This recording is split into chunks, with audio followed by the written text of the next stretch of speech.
tardes, compañeros. Nos vemos de nuevo para seguir con nuestras sesiones de griego 8. Después de 3 semanas de vacaciones, de unas vacaciones también extrañas. Todo este año pues se está volviendo uno de los años más extraños de la vida de todos. Pero bueno, espero que las vacaciones hayan servido para que descansaran un poco, para que se relajaran, se desestresaran de las actividades escolares por lo menos, para que convivieran con su familia. Espero que todos en su familia se encuentren muy bien de salud y que tengamos pues una estabilidad emocional y ánimos suficientes para seguir con nuestras actividades. Acuérdense que ustedes están en el último semestre de su licenciatura, entonces espero que estos 2 meses prácticamente que nos faltan estén acompañados de mucho ánimo, de mucha conciencia de que esto es temporal y de que pues tienen que cerrar su licenciatura de la mejor manera posible. Espero que estén acompañados también estos 2 meses de muchas actividades que los lleven a elaborar un buen proyecto, un buen protocolo de investigación para su tesis o para la manera en la que ustedes hayan decidido titularse. Y espero que todo vaya y fluya muy bien.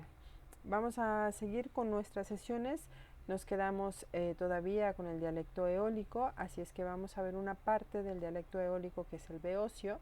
Y dijimos que regresando de vacaciones íbamos a trabajar a una poeta también muy importante, que ha sido un poco más menoscabado su trabajo y no es tan conocida, tan famosa como Safo. Sin embargo, es importante hablar también de ella, y ella es Corina. Por lo tanto, esta primera sesión está destinada a una breve introducción de la obra, de la biografía de Corina, de lo poco que podemos saber de la biografía de Corina, y también un esbozo sobre su obra. Y ya el jueves podremos ver un primer fragmento de la obra de Corina. Evidentemente, como supondrán, hay pocos fragmentos, mucho menos fragmentos completos, y vamos a trabajar lo mejor que podamos con los fragmentos que conservamos más completos de la obra de Corina, que son los que yo me he propuesto trabajar con ustedes. Y una vez que terminemos los fragmentos de Corina, no todos los que vamos a trabajar, me parece que son 3 fragmentos, pues damos paso ya al dialecto dórico. Y en el dialecto dórico quizá hablaremos un poco sobre Píndaro, que es uno de los grandes representantes del dialecto dórico, pero me quiero centrar en la figura de Teócrito, que tiene algunas obras, algunos idilios que se consideran dialecto dórico. Entonces, vamos a avanzar así en lo que nos queda del semestre, en lo que decíamos los casi 2 meses que quedan del semestre. Acuérdense que el semestre termina el 12 de septiembre. Y sin más, damos paso a la sesión de hoy con nuestro primer acercamiento al personaje de Corina. Déjenme, les comparto mi pantalla.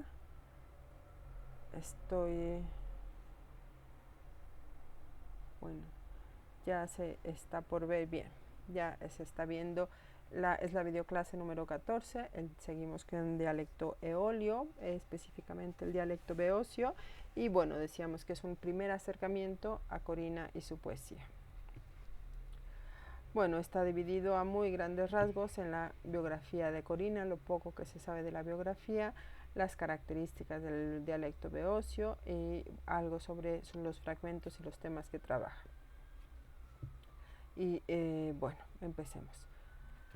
De Corina se sabe muy poco, como podremos suponer. Aquí tenemos un dibujo que hace William Blake sobre el rostro de Corina, a partir de una referencia que hay de una descripción que veremos más adelante de Pausanias, que menciona que hay en un gimnasio una pintura de Corina.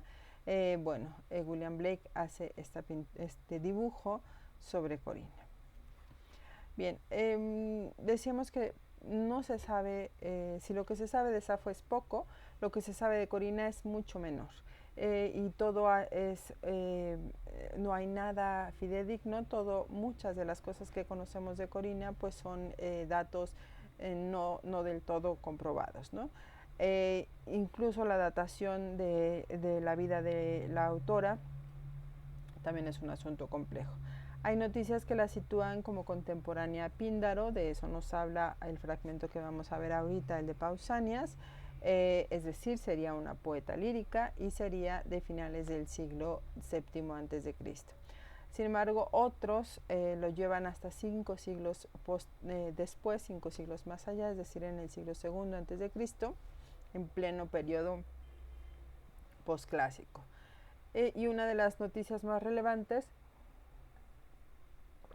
sobre la autora que vamos a ver hoy aparece en la Suda, y esta enciclopedia nos habla de 3 mujeres que aparecen bajo el nombre de Corina. Una sería originaria de Tanagra, de ella conoceríamos el nombre de sus padres. Otra, una segunda Corina, sería originaria de Tebas.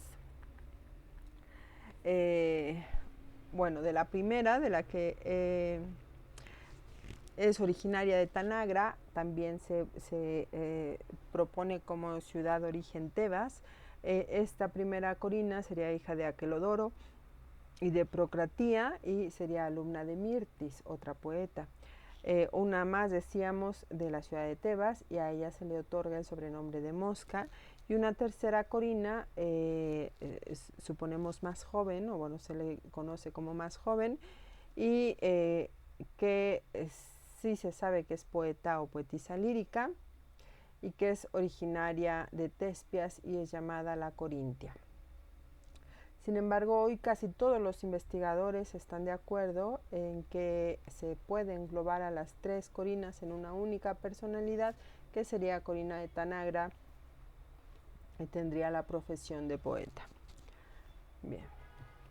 Aquí está Tanagra. Tanagra, bueno, ahorita hago un acercamiento de Beocia, pero bueno, vean, esta es la isla de Eubea. Si nos situamos un poco, aquí estaría el Peloponeso, bueno, una parte del Peloponeso, y aquí estaría la isla de Eubea, que vimos cuando veíamos el alfabeto, la invención del alfabeto, que colocan la mayoría de los investigadores la adaptación del alfabeto en esta isla de Eubea, de donde es la copa de Néstor, que se encontró en Pitecusa. Bueno, entonces aquí estaría la región de Tanagra, de donde sería la autora que vamos a trabajar, que vamos a empezar a trabajar. Datos papirológicos y noticias de carácter secundario concuerdan en que el lugar de nacimiento de esta poetisa sería Tanagra. Algunos de estos aparecen en Hefestión, algunos de estos datos en el Enquiridion, y bueno, ahí está la cita. Otro que menciona esto también es el papiro de Oxirrinco, el 2370, datado en torno al siglo II después de Cristo. Y bueno, Pausanias en el libro, ahí me equivoqué, no es, evidentemente no es el 11, es el libro 9, que está dedicado a Beocia, en el parágrafo 22.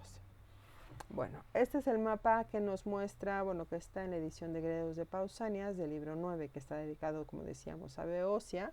Y bueno, aquí podemos encontrar la región de Tanagra. Acuérdense que el método de Pausanias, el método geográfico para llevar a cabo sus recorridos, y por lo cual también por este método se considera la escritura, el texto de Pausanias, como una primera guía de turistas, es, bueno, de la periferia siempre toma un camino, un camino amplio, que lo lleva al centro de la región que está visitando, y describe todo lo digno de ver mientras va por ese camino. Una vez que llega al centro, describe lo que ve en el centro, y cuando termina toma otro camino principal que lo lleva de nuevo a la periferia y vuelve a empezar. Entonces, entre una de esas bifurcaciones o excursus de los caminos que no llegaron al centro, pues toma un camino que lo lleva a la ciudad de Tanagra.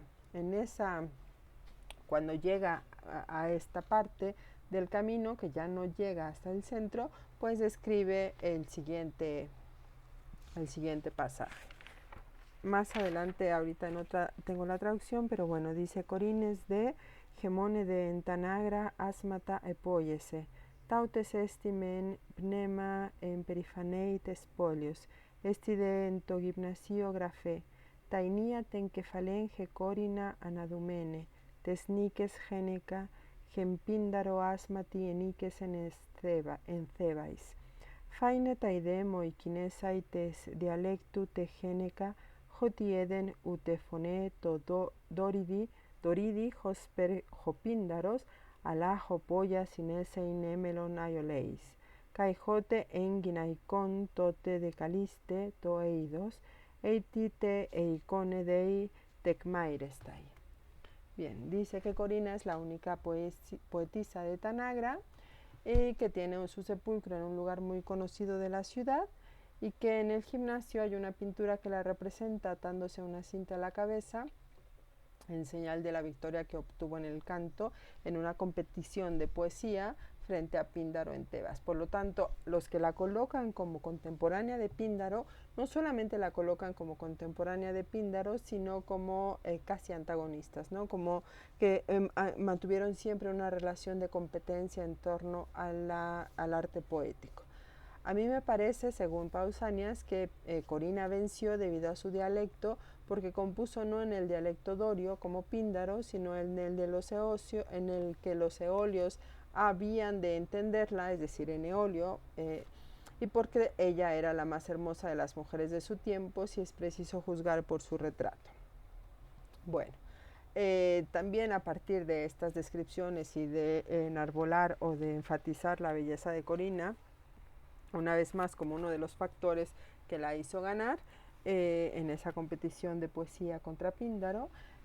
También tenemos este otro retrato de Frederick Leighton que también ha pintado una Corina de Tanagra. Bueno, vamos a hablar del corpus coriniano. Es difícil de nuevo la conformación de este corpus. Este corpus está conformado, está compuesto por fragmentos de transmisión directa e indirecta. Hay un epigrama de Antípatro de Tesalónica, que es uno de los más importantes para saber la existencia de Corina y un poco situar el corpus coriniano. En este epigrama está dedicado a un catálogo de 9 poetisas y entre estas 9 poetisas pues se menciona justamente a Corina. Las 9 poetisas ahí están, son Praxila, Mero, Anites, Safo, Erina, Telesila, Corina, Gnosis y Mirtis. Recuerden que en una de las Corinas que menciona la Suda, Corina sería alumna de Mirtis.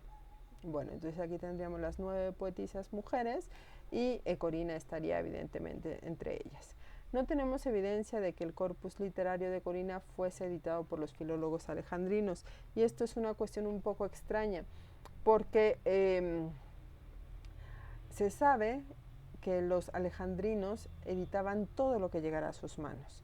Entonces, ¿por qué Corina había sido desconocida para ellos? ¿Por qué habría pasado desapercibida? Y después, autores posteriores la mencionaran como contemporánea de Píndaro. Bueno, es una situación que queda un poco en la incertidumbre. Antonio Liberal en el siglo II después de Cristo es también uno de los que cita o menciona por lo menos el nombre de Corina y no solamente el nombre sino que también nos ofrece el título de un posible primer libro de Corina y este es Feroia con una vau inicial y bueno, un título que también ha dado muchas complicaciones o bueno, ha dado mucha tela de dónde cortar y se han escrito ríos de tinta también, han corrido ríos de tinta también sobre este Feroia, sobre este título que menciona Antonio Liberal y del cual hablaremos más adelante cuando trabajemos ya un texto propiamente de la autora. Ahora, el autor que más veces cita a Corina es Apolonio Díscolo, el gramático, que es del siglo II después de Cristo, y la cita justamente cuando menciona algunos ejemplos del dialecto beocio. Lo interesante de las citas de este autor es que a veces no nada más cita el nombre de Corina, sino que también cita la obra de donde está extrayendo el ejemplo gramatical que está usando en ese momento del beocio. Así es que gracias a Díscolo, Apolonio Díscolo, podemos conocer títulos como Siete contra Tebas, Yolao, Ebonimias o El Regreso. Bueno, vamos con su poesía. Algo muy importante que me parece que debemos subrayar en esta clase de griego 8 y en la que también tratamos de equilibrar un poco el trabajo de las mujeres durante mucho tiempo se ha solamente estudiado o fundamentalmente estudiado a los textos de los poetas varones y bueno, Safo siempre ha tenido su lugar. Pero me parece importante no solamente hablar de la poesía de Corina en términos de la obra literaria, sino también en que subrayar que ella se ocupó en cuestiones de crítica literaria y que eso también es algo diferente, que la diferencia de los líricos arcaicos en general y que es un asunto que hay que subrayar y que bueno, lo iremos trabajando conforme avancemos en los fragmentos. Plutarco nos cuenta que Corina censuró a Píndaro y lo llamó Jos Amuson Onta. Y bueno, es una anécdota interesante. Y es decir, que él dijo que, pues, que Píndaro no estaba tocado por las musas. Y bueno, como hizo esto, pues Píndaro intentó demostrarle que no era así, demostrarle que sí era efectivamente un poeta pues consagrado o protegido por esta inspiración de las musas y bueno, decir primero que Corina decía esto, que lo llamaba Josamus Ononta, porque le faltaba introducir el mito a su poesía.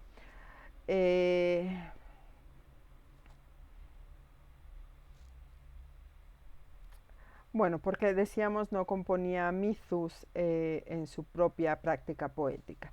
Así es que el mismo Píndaro le intentó demostrar a Corina que no tenía razón y realizó una composición melódica excesivamente cargada con referencias mitológicas y se la mostró a Corina. Corina, según esta anécdota que nos ofrece Plutarco, pues se echó a reír un poco, provocó una actitud de burla en la poetisa, esta composición de Píndaro, y le dijo a Píndaro: hay que sembrar con la mano, no con el saco entero.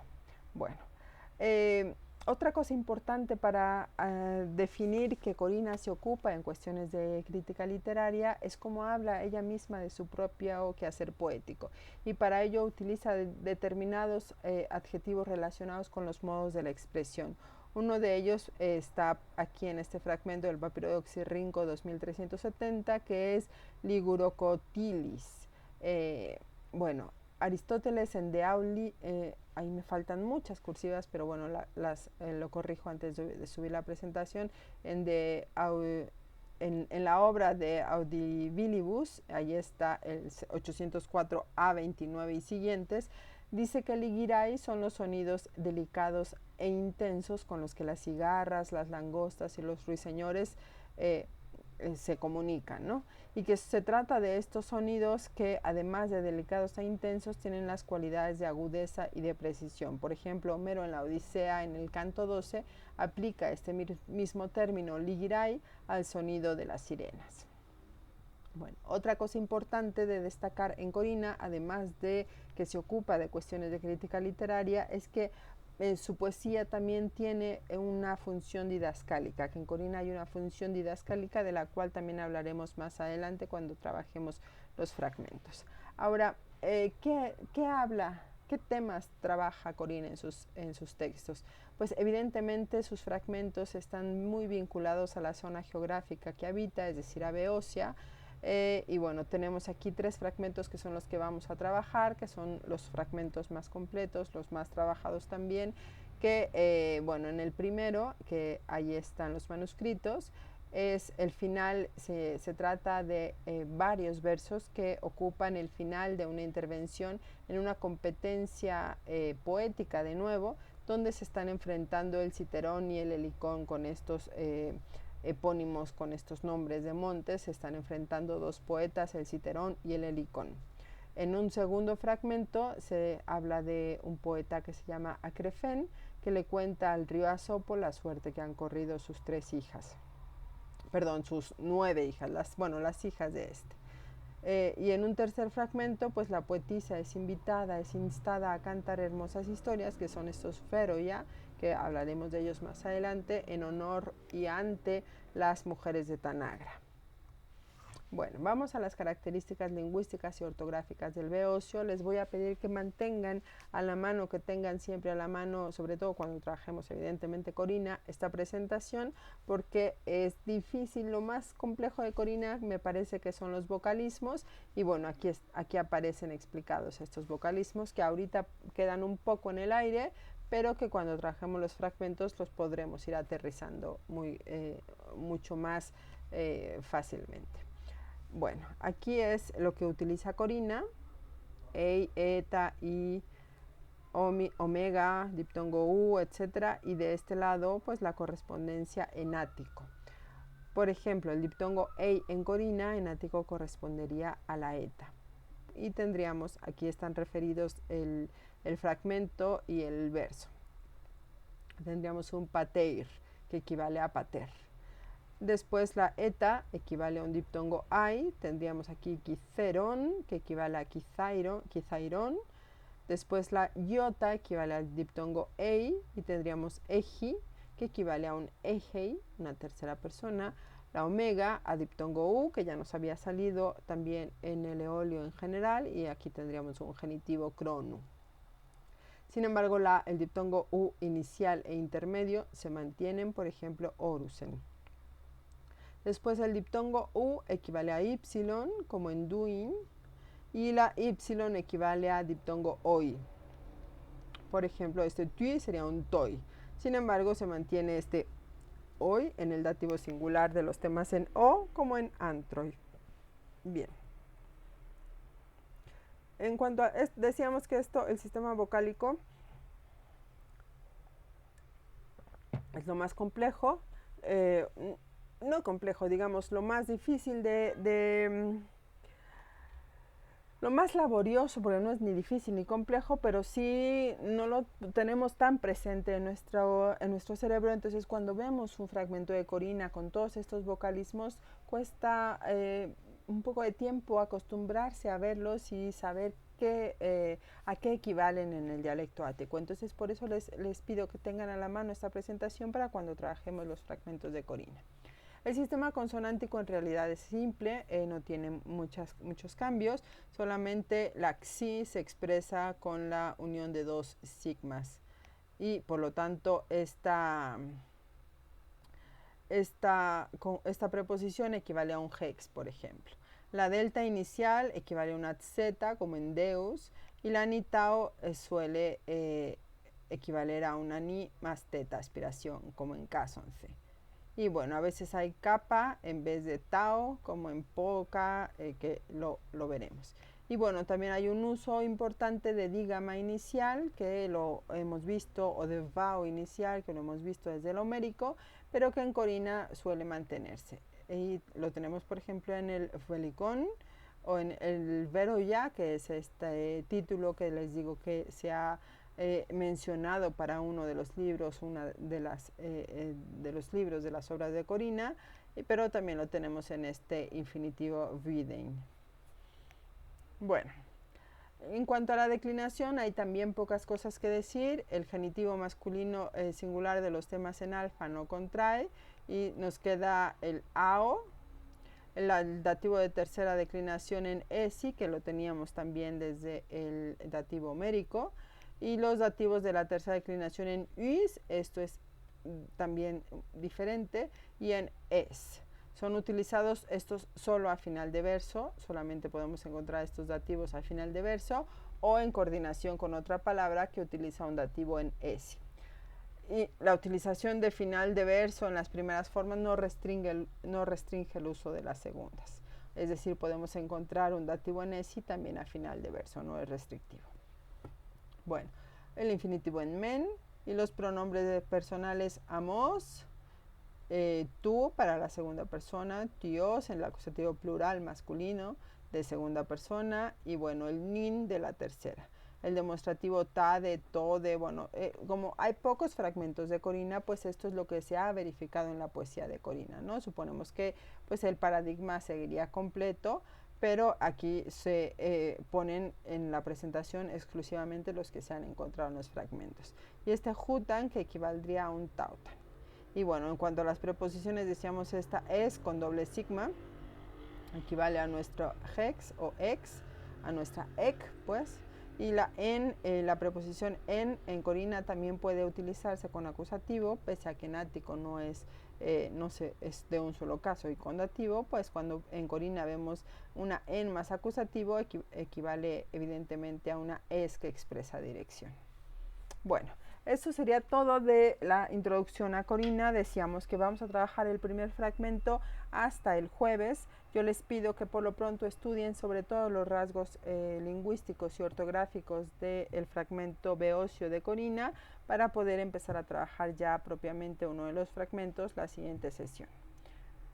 En esta clase tampoco hay como tal un ejercicio de evaluación. La evaluación en todo caso sería que estudien las características, que estudien, bueno, sobre todo los vocalismos, que decíamos que es de lo más complejo, y eso sería todo. El jueves estaríamos ya propiamente trabajando uno de los primeros fragmentos de Corina, que será la competencia entre el helicón y el citerón.